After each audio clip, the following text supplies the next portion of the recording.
Hey friends, did you know that Medium Curious is brought to you by VerySoul? VerySoul is a platform where everyone can receive a free mediumship reading. And it provides us...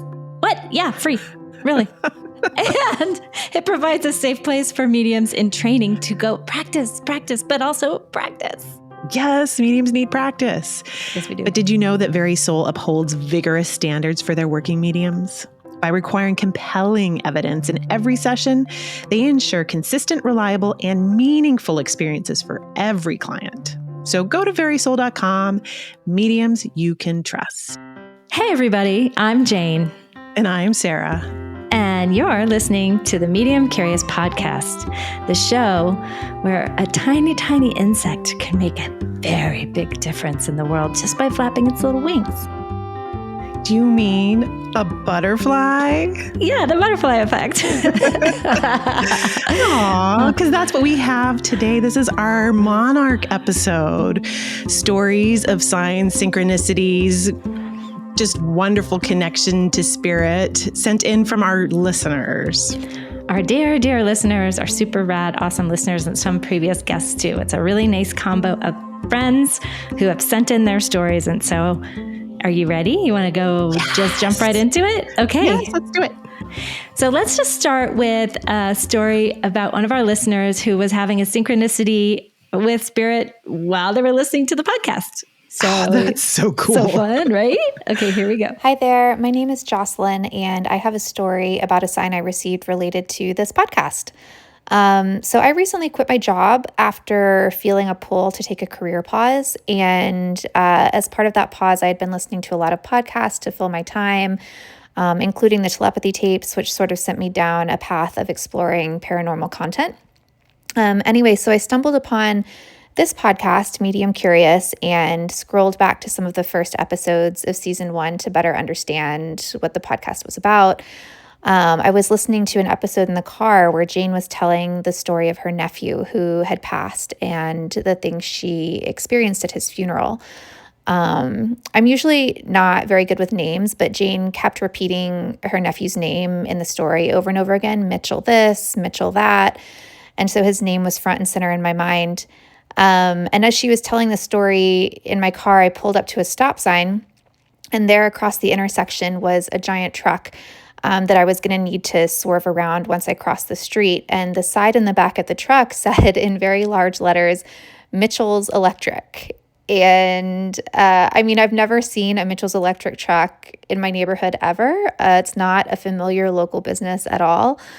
Anyway, so I smiled to myself and I thought, okay, this is clearly a sign that I'm on a good path and need to pay attention to this podcast, which I have. So thank you, Jane and Sarah, for all the time and thought that y'all put into making these episodes for us and sharing your stories.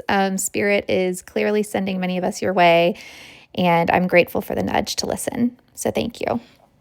Oh, that's Yay. so sweet. Thank you, Jocelyn. And it's fun, Sarah. She sent another email with more signs and synchronicities with other episodes. Oh, she's in the flow. She's so in the flow. That's what that means. So thank you, Miss Jocelyn. We love making these for you.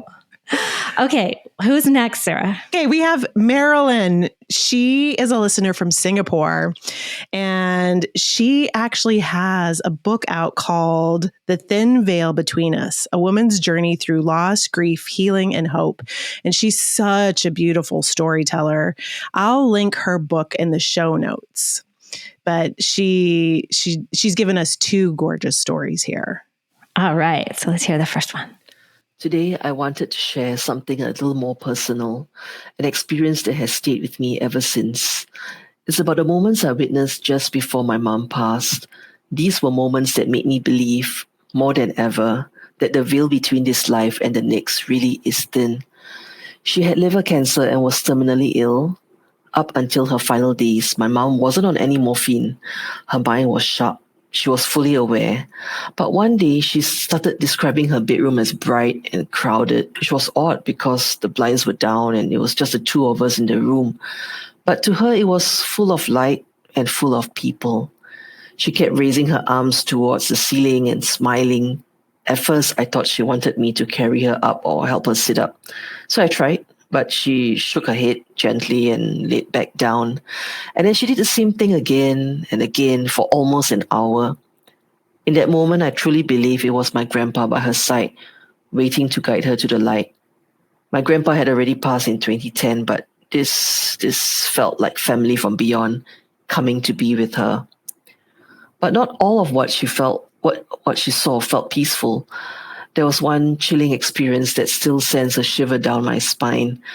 She mentioned seeing a man in black, sometimes standing in the room, sometimes near the main door. And she told me she didn't like him, said he was bad. It was clear she was afraid.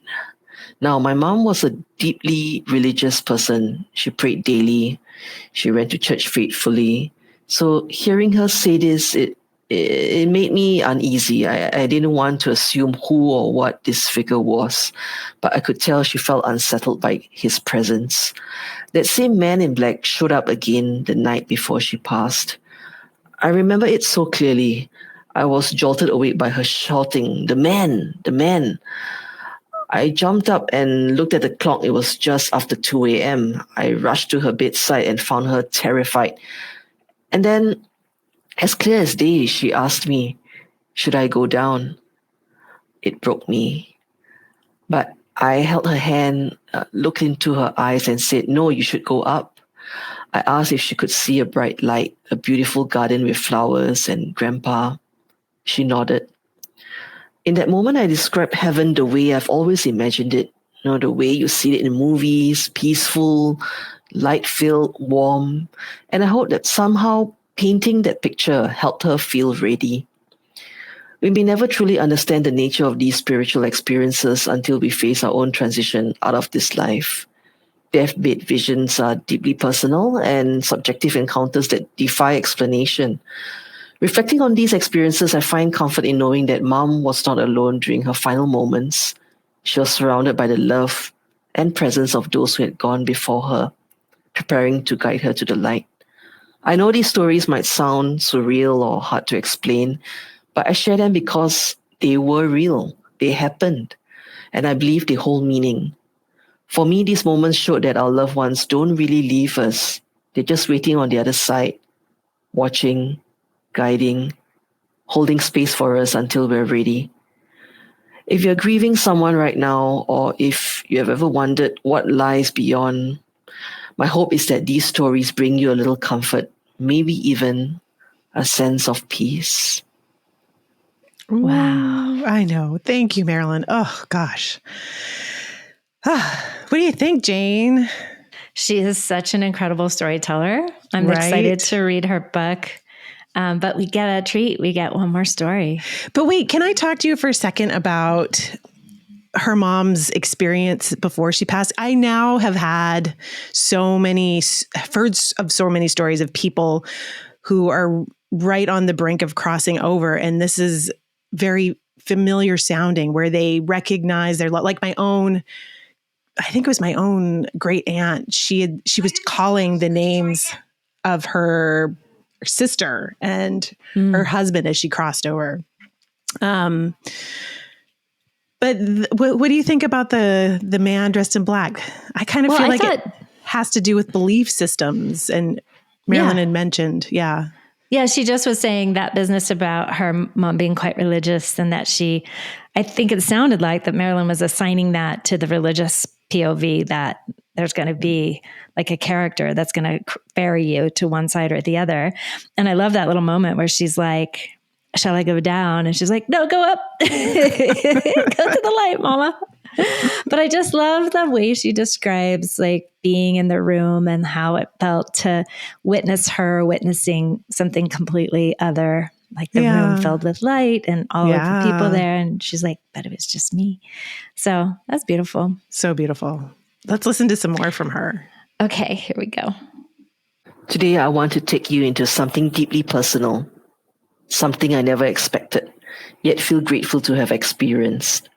It's about the spiritual signs I received after my mom's passing. These aren't just stories. They are moments that shook me, comforted me, and reminded me that love truly doesn't end. I've always believed there's something beyond this life, and what happened after Mom left us only deepened that belief. So here we go. 3 days after my mom passed, something happened that left me absolutely stunned. That morning around 7:10 a.m., I woke up, checked the clock, and was aware that my husband had already left the room. I closed my eyes again, just for a short rest, maybe 5 minutes, and suddenly I felt this strange sensation in my right ear. It popped close, and then I heard distant bells. They sounded like porcelain bells ringing through a tunnel. And then, clear as day, I heard my mom's voice say, "Good morning," in exactly the same cheerful tone she used when she was alive. It stopped me in my tracks. I couldn't open my eyes. There was this bright white light shining through my closed eyelids, and it felt like time stood still. In those 15 to 20 seconds, we had a conversation that I'll never forget. I asked, "Is that you, Mummy?" She replied, "Yes, I just finished playing the ukulele. It is very crowded. A lot of our relatives are here. There is unlimited time here." I asked her, "Do you see the angels, Mummy?" She said, "Yes, they're all here." "How is Daddy?" I told her, "He's doing okay." "Did you hear me give the eulogy? Were you there?" And she replied, "Yes, I was, but it was muffled, so I couldn't hear everything." I told her I missed her and I loved her, and asked if she could visit me more often in my dreams. She said, "Yes, I know, and I will." Suddenly my ears popped open and the ringing stopped. I sat up in shock, my heart racing. I wasn't dreaming. I wasn't asleep. That moment was real. She had kept a promise. A few days before she passed, I had asked her to let me know what heaven looked like, and she did. That conversation plays on a loop in my mind. It will forever be etched into my heart, a reminder that the bond between us didn't end when she left this world. And it wasn't the only sign. Feathers began appearing in my home, not just white ones, but red, yellow, green, gray, brown. Now, I don't keep birds as pets, and I don't live in an area with a lot of birds. But I kept finding feathers in odd places, on the coffee table, in the hallway, even in my study room, where all the windows were tightly shut the night before. It felt like a little hello from Mom, a subtle way of saying she's still around. Then there was the day of a cremation. It was Thursday, 30th June, 9:25 a.m. That same evening, I was on the sofa watching TV when I suddenly enveloped by a familiar scent. Mom's scent. You know how everyone has a distinct body scent? That was hers. I glanced at the clock. It read exactly 9:25 p.m., the same time as her cremation, just 12 hours later. It felt intentional, like a message timed perfectly. Another powerful moment happened on the 7th day after her passing. There's a belief that the soul returns home on the 7th day, and my husband and I decided to spend the night at her place just in case she came back. We brought our dog Ruffles to her house, and the first thing he did was run straight into her room, looked around, and then walked out. He kept going back in throughout the day and standing by her bed and staring into thin air. I wondered if he could see her. That night, we lit 2 candles beside her photo. At around 11:40 p.m., we turned off the lights, except for the hallway and her bedroom. I lay on the sofa, eyes closed, but wide awake. Now, Mom had a call bell by her bed, which she used to ring at night when she needed help. We hadn't removed it after she passed. Suddenly, I heard the call bell ring, and then footsteps. Not just any footsteps, hers. Light, distinct. I knew it was her. The footsteps stopped right by the sofa. I didn't open my eyes. I didn't need to. I felt her presence. About a month later, our helper, who has the gift of the third eye, shared something she saw.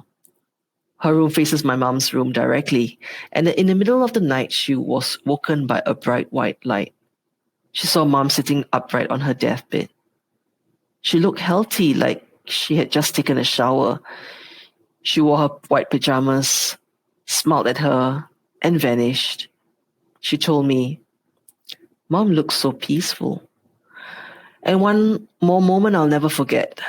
My cousin came to visit from Dubai with her kids, and we were taking a group photo. Our helper was the one taking the shots. We took one, then changed positions for the next. The following morning, she texted me. She said, Mom wasn't in the first photo, but appeared in the second, standing behind me, smiling at the camera. And she was wearing her favorite t-shirt and Bermudas, the same outfit she used to wear all the time. Reflecting on all these experiences, what comforts me most is knowing Mom wasn't alone. In her final moments, she was surrounded by love by those who had gone before her, waiting to guide her to the light. I hope that sharing these stories brings a sense of peace to you, especially if you're grieving or searching for answers. You're not alone either. Our loved ones are closer than we think. They're just beyond the veil, still watching over us.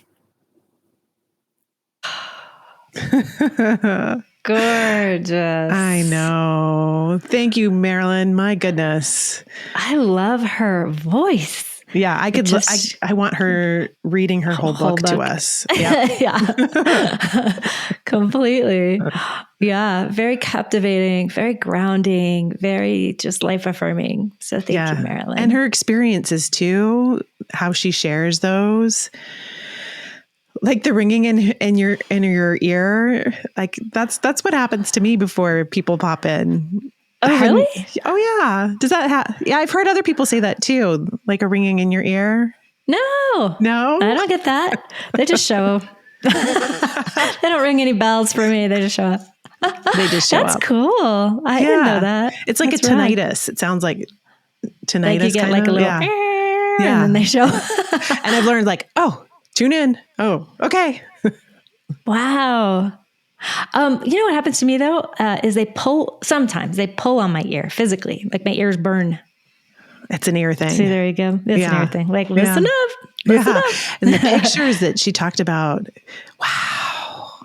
So cool. Yeah, no, that's really cool. Yeah. I mean, all of those experiences are so stunning. Like her smelling. I love it when spirit pushes through smells, like their own personal smell. Like I know exactly what she means. Like, I know how people smell and they smell good. Because as humans and we experience things through scent, and there's something about the smell of someone. Every time we go up to Canada to visit my parents, and when we come back, my daughter will smell her clothes. Oh, this smells like grandma. I'm like, it does. Cause like it's something that she'd been snuggling in that hadn't gotten washed yet or something like that, Yeah. That like sweetness.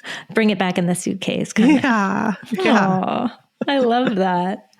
I'm going to just ask that for spirit to please push through more smells because I think it's really cool. Yes, although lately I've been smelling cigarettes all the time and I would like to stop smelling cigarettes. So I hope that is not spirit. It might be my neighbor. I'm not sure. Okay. Are we ready for another one? Yes.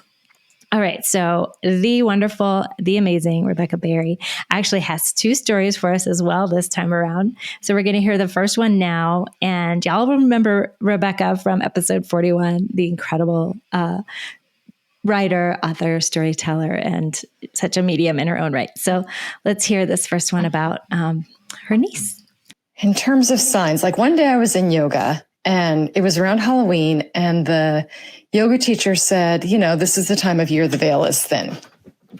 And so maybe you might want to just be aware of times that the spirits are just anything that spirits might be wanting to say to you.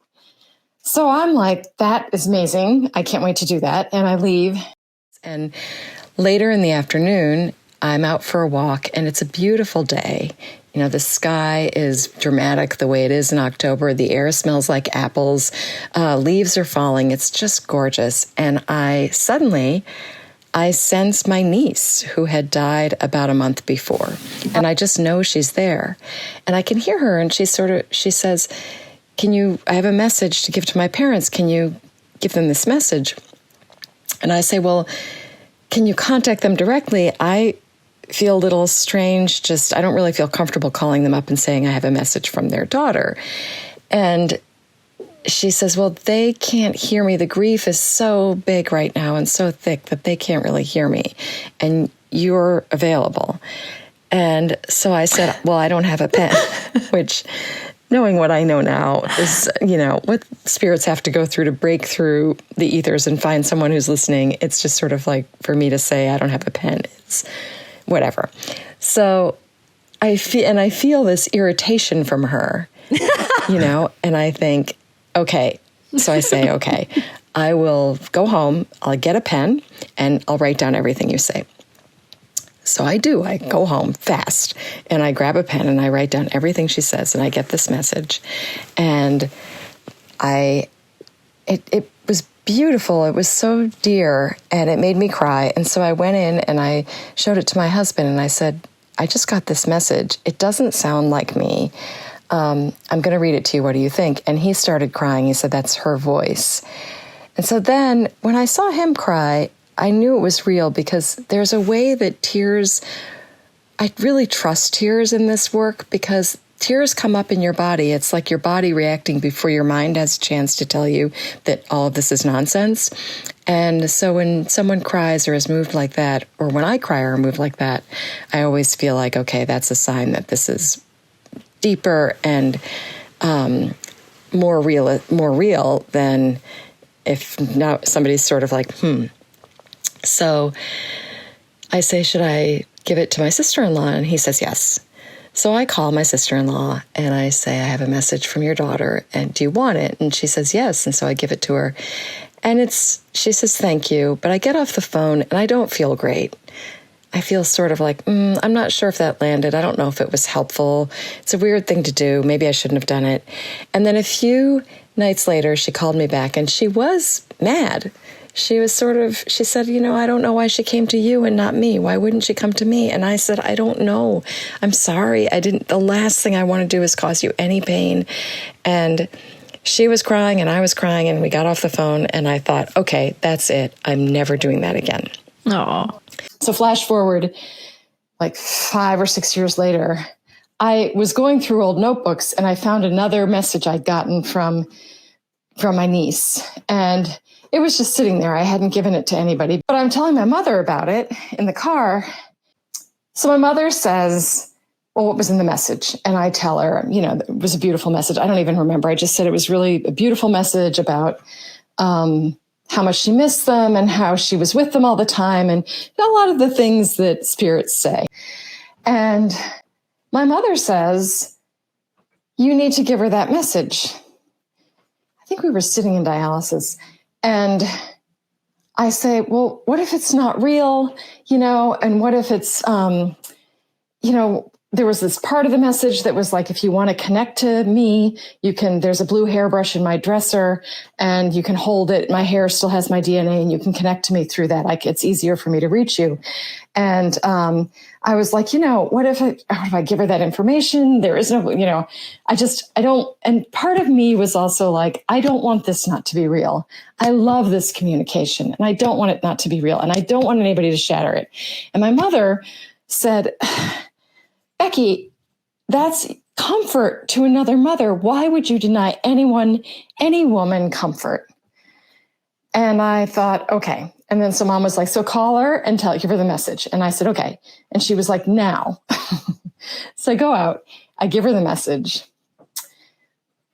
I leave a message on my sister-in-law's machine. She comes back or I come back in and mom says, did you do it? And I said, yes. And then mom says, will you listen to my guides? And I'm like, hallelujah. I thought you'd never ask. Like, I'm so excited. And I said, sure. What do you want to know? And she's like, I want to know when I'm going to die. And I'm like, Mom, I can't, I'm not going to give you that information. I can't, I don't want it. I don't want to know. And anyway, I can't receive it. So she said, fine, ask my body what it wants me to do and what it wants to tell me. So I'm like, okay. So I just close my eyes, I tune in and I just start writing. I let my pen just flow across the page without thinking or anything. And I get this the first thing I get is just this enormous feeling of the gratitude and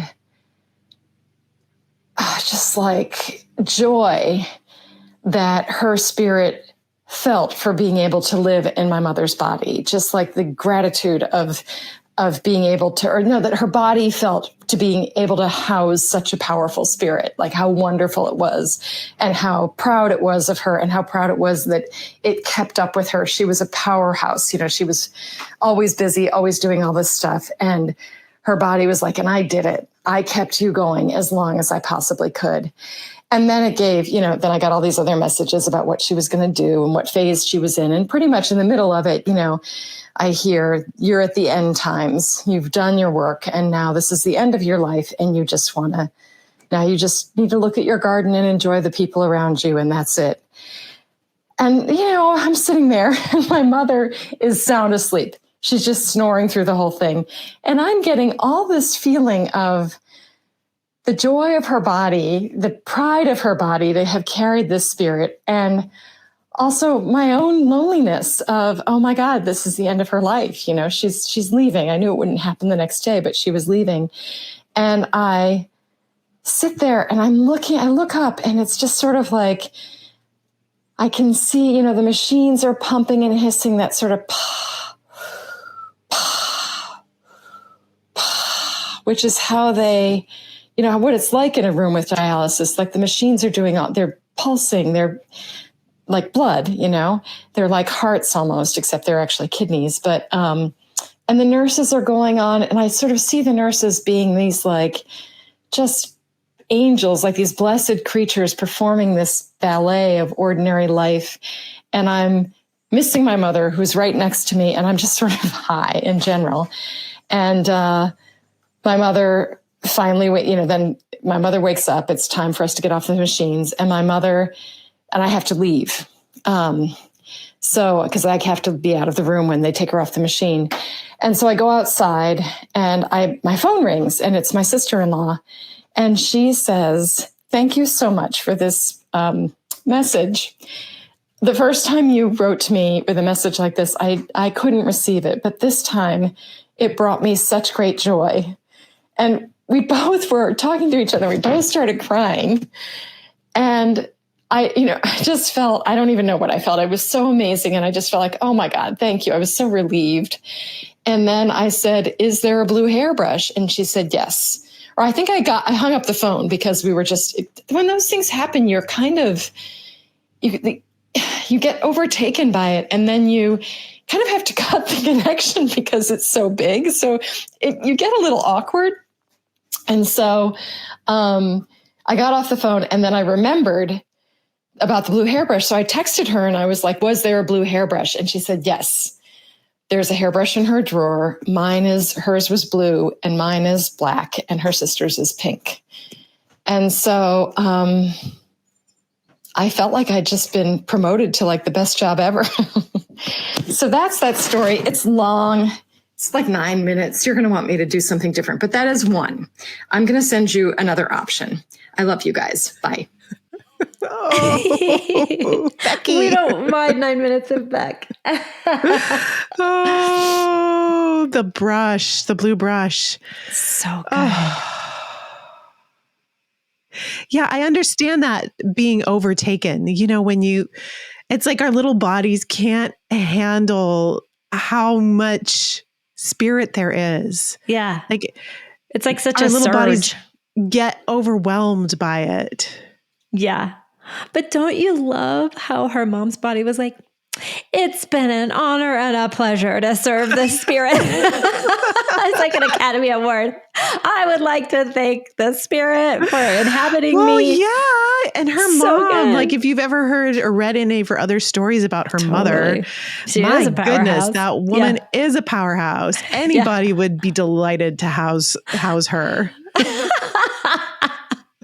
I just love this idea of this body as it's like its own completely different entity who's like stoked or just like, this one.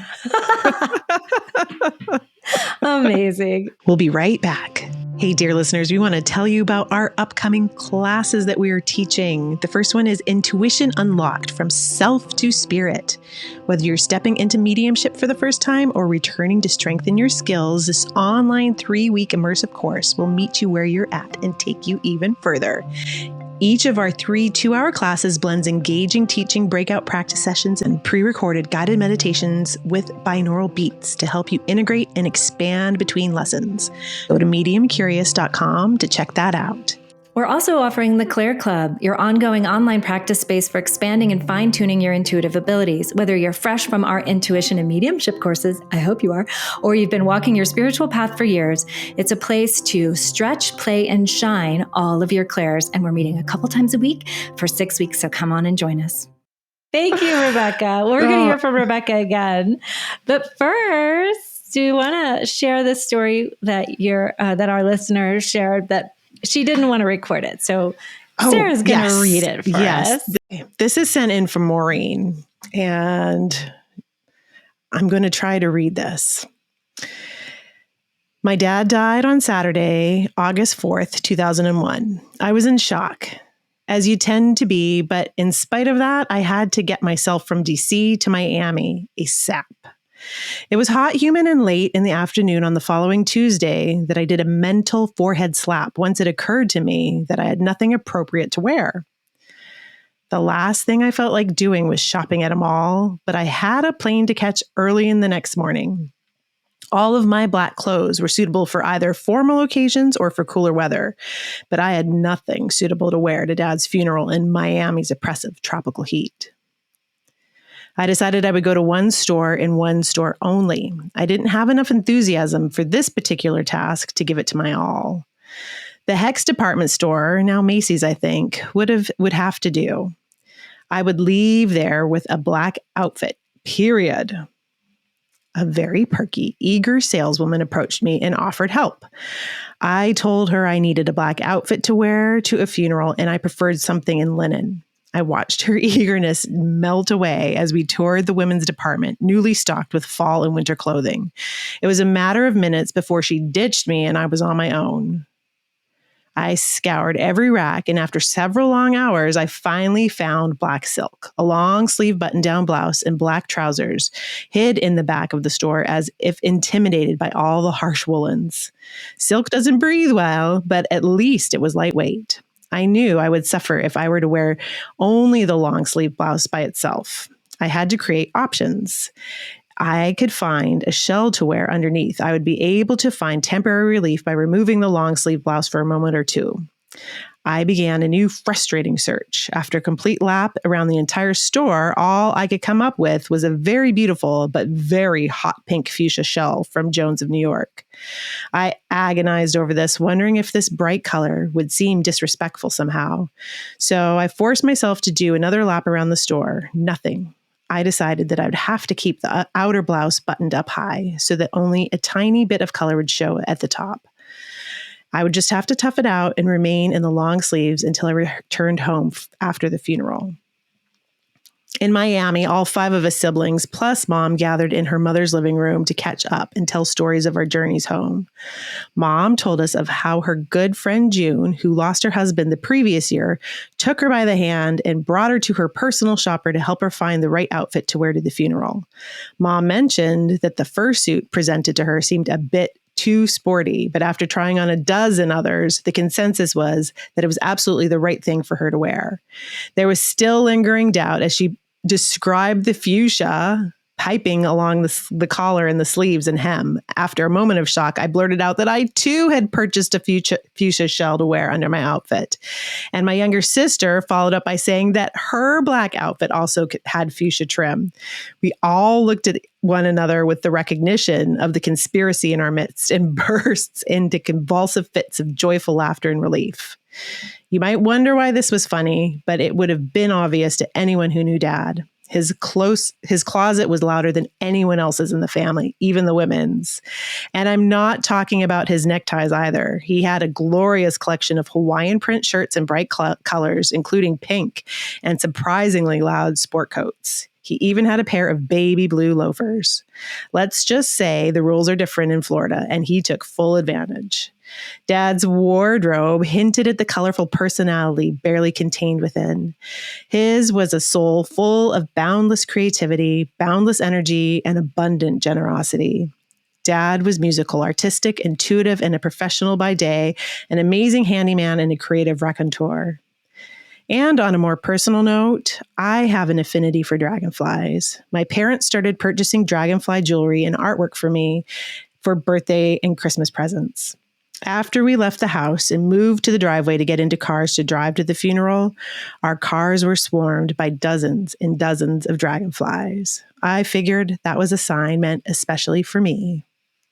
Oh, I love that. So, oh my gosh, when they swarm, that's amazing. Like one dragonfly is amazing, and then you get a swarm. Yeah, a swarm of dragonflies. Story. I love it. I love it with the fuchsia, and everyone got the same fuchsia. Oh, Thank you. Thank you, Maureen.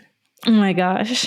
Randomly, I was just opening a box today and I have this little tiny box and it looks so fancy. I was like, what is in this box? And I opened it up.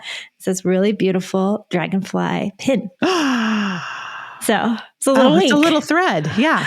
Yeah. So fun. So yeah, I'm with you and your dad is with me and you. Okay. So Sarah, this is our dear friend Carla. You want to set this next one up? Connecting to her dad? Yeah, we should just play it. We've had Carla on before. She herself is an amazing intuitive and medium. Aloha, everyone. This is Carla Jalbert, and I wanted to share something that happened to me several months ago that has still left me feeling, well, honestly, it's left me in complete awe of how connected we all truly are. So I was in my morning meditation, as I usually am every morning, and I was connecting in to my dad. And my dad is still with us physically, but his Alzheimer's has really changed him. He used to be incredibly vibrant and dynamic, and definitely that spark has dimmed. He still recognizes me, but he's pretty quiet. But in my meditation, as I learned in my energy medicine training, I connect into him on a spirit level and just really like feel the beautiful essence of who he is. So I'm connecting into him, sending him love on a spirit level, just saying hello, and just really feeling into his presence. And then about a minute into this connecting in with him, my phone rings, and I normally keep my phone, or it's always on do not disturb during meditation, but my parents can bypass that setting. And here's the thing, they moved to Maui to be near us 18 months ago, and he's only called me maybe three times, and it's usually in the evening when he's frustrated with somebody who's trying to help him. But this call was different. He says to me, what did you want? You woke me up. I'm like, Dad, I didn't call you. But after a second, it hit me. He had felt my reaching out to him. He felt that spiritual connection I was sending. And again, I'm like, Dad, I didn't call you. But then I went along with it and I said, you know what? You're right. I did reach out to you. I was connecting with you, Dad, with my love. And I'm sorry that it woke you up. And instead of him being upset, his voice had that sweet sparkle that I've missed so much. And when I told him he was the best father in the world and that I loved him so much, he said I made his day by just waking him up.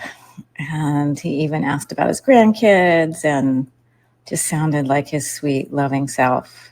And now, as I mentioned through my energy medicine training and my work as a medium, I help people all the time connect with loved ones on the other side. And I can understand it on an intellectual level, but experiencing it like this firsthand, this tangible response to a spiritual reaching out, it touched my heart in a way that's so hard to describe. You know, it just reminds me that we're living in a reality so much richer than what we can see, and that these connections transcend our physical limitations. they're real. That love that binds us together, it's real. And it's always there waiting for us to tune in. And especially when this world feels so crazy, I hope this little story of connecting with my dad can give you a glimmer of hope and wonder, and know that we are connected by something beautiful and mysterious. And if sometimes we just pay attention, we can get these incredible reminders of just how profound that connection really is. This love never goes away, and it's just finding new ways to reach us. That's really cool. So cool. Talk about telepathy tapes. She I just know. poked right through. I know. Oh, I love that. to know that we always have access to that love is, and her just stating it so simply is just it just makes my heart so happy. Thank you for that beautiful story, Carla, of connecting in this realm, not just to the other side. Okay, so I think we are going to close with one more from Rebecca Berry, the amazing Rebecca Berry. And here we go. So sometimes I like to get up in the morning and I like to just sort of make a declaration of just asking the universe for whatever I want. And so, or just making a declaration, like, show me grace, show me amazement, show me all the beauty I can take, just show me something wonderful, give me what you got, universe. And one day I was sort of like, I wanted a sign from nature. And so I asked if I could have a sign from nature that all this was real and I wasn't crazy. And as soon as I said that, Tommy was like, okay, as soon as you say, I want a sign from nature that all this is real and I'm not crazy, you're undermining the whole question. And I said, oh, be quiet. And so anyway, later, I'm walking around looking for a sign. And then I go eventually down to the creek where I like to meditate and sing. And I'm sitting there and I close my eyes and I sing to the water, which is what I do a couple times a week. And then I sit and I'm meditating and I'm just sort of relaxing into my meditation. And I hear this rustling sound next to me in the leaves. And the first thing I think is, oh, it's a snake. And I'm going to get my sign from a snake, which is fine. I'm not afraid of snakes, but I was sort of like, but I'd rather a mammal, But I open my eyes, just one eye, and I see next to me is this soaking wet little groundhog. And I don't think it was a muskrat. It didn't have the muskrat's tail. It was a groundhog. And I've never seen a groundhog go into the water before, but it appeared to have been taking a bath when I started singing in the creek and then come out, and it was sitting right next to me, really just exactly right next to me. And it was looking at me, straight in the eye. And then it almost seemed annoyed, like I had disturbed its bath, but it wasn't afraid and it didn't run away. And then it shook itself like a dog, and all these droplets of water sparkled in the sun and, it kind of doused me with water. And then it walked away very slowly, very completely unafraid. And I thought, well, that's my sign and that's my blessing. And I'm taking it. She literally got showered in a blessing by a freaking groundhog. Who among us has met a groundhog besides someone who Rebecca? goes and sits by a creek and sings and meditates? That's who. God. I know, when she said that, so matter of fact, I sing to the river a couple of times a week. I was like, I could not love this woman more. Gives me so many ideas. I'm living life all wrong. I just start singing to these trees that I'm so excited about here in this house. Oh, that is so fun. That is so fun. I love how she wakes up in the morning. Okay, universe, give me all you've got. Show me what you got. The other day I was sometimes, I don't know if this happens to you, but I get stuck in mental loops. Yeah. Where something bothers me and I can't let it go, and I just replay it over and over and over again. And it's making it worse. It's not, I'm not finding any relief no matter what I do. Yeah. So I was meditating. I was like, please just help me figure out how can I get rid of this mental loop? And I heard, notice the smiles. Oh. And I was like, oh, okay, I'm going to do that. And that day, like I had a lot of encounters with a lot of people all day long. And I noticed smiles. I was like, I'm going to notice smiles. And I swear, Jane, it made my whole entire day. It was just so wonderful. Noticing people's smiles. There's nothing like it. It was the best advice I could have gotten. So that was like your higher self and your spirit team just saying like, here's what you're going to do. So. This is what's going to fix you. Just notice smiles. Notice smiles today. Oh, I know. Well, you know, I've said it before. My favorite prayer is help me, help me, help me, help me. I'm sure I've been saying that, but it hadn't been working. So yeah, exactly. Okay, try this. Here, we'll give you something. This is your mantra. Notice smiles. Yeah. I mean, that's just such a small, sweet, incredible detail that you were gifted. And then you got to just be lifted. And that's beautiful. I was too kind of in a similar, well, you heard me when I got on today, grumble, parenting. And I was driving back from having dropped the kid at a golf thing and the sky was like ridiculous. And that's what I heard was look at the sky, you know, and like just take in the like rollicking dark clouds and then the light and the blah, blah, blah, blah, blah. It's like, okay, thanks guys. Yeah. Oh, wasn't a groundhog. Wasn't a groundhog with a shower, but we'll take it. Yes, absolutely. Oh, well, thank you so much to our beautiful listeners and friends and guests, and just love y'all so much. Yeah. What a beautiful episode. And thank you, Sarah. I really appreciate this little community of people we have that are loving all these stories. That reminds me, listeners, if you can share this with a friend who would appreciate this, please do. And please follow, subscribe, download, like, rate. Yes. And comment. Yes. Comment. All of the things. It's like there's some typing in here too, right? Yes. that would help us. Too. Like, don't make us a broken record, but guess what? We're going to keep saying it because it is really important. So thank you, listeners. We love you. We love you. We love you. And we'll see you next week. Bye. Love you. Bye. Very Soul is our sponsor for Medium Curious. Jane and I are both Very Soul mediums. Oh, yes, we are. Verysoul.com, y'all. Inspired by spirit, guided by love, and brought to life by mediums. Medium Curious is made possible by Jane Morgan Editing. Sarah Rathke made the amazing music. And you can help Medium Curious by downloading the episodes. And the dogs under the desk in Utah are Kalea and Domino. And Trixie in California.